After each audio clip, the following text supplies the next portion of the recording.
Heart disease, the #1 killer in America. And yes, I did put them up there. You can see what they are. They're cows. Heart disease, heart attacks, strokes, primarily caused by a buildup of fatty deposits on the inner surface of the arteries. That's an important thing to remember.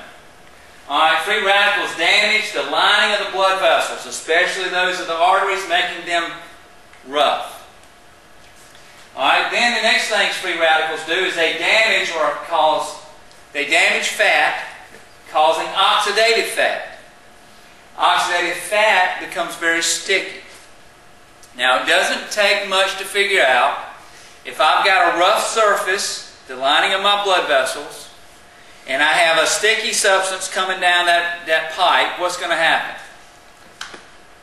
If I have a smooth artery and I have smooth fat, what happens?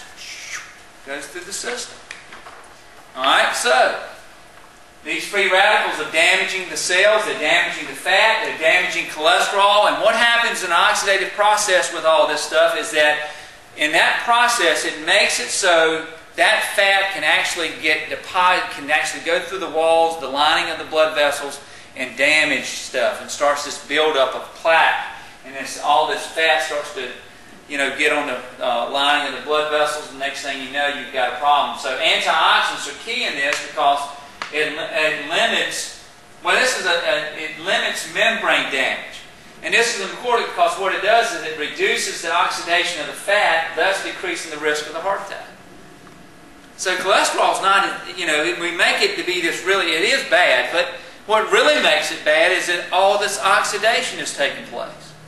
If we got all these antioxidants in our body and that fat's not getting oxidized, then it's not as deadly, and that cholesterol is not as deadly. But it's the thing about it. If you eat fruits and vegetables, nuts, seeds, whole, all this, guess what happens to your cholesterol? Where do you get cholesterol from? Yes, your body will produce some. But where do you get cholesterol? Animal fat. Animals. Okay, I've got a cholesterol problem. What am I going to do about it? Well, quit eating animals. And guess what's going to happen to your cholesterol?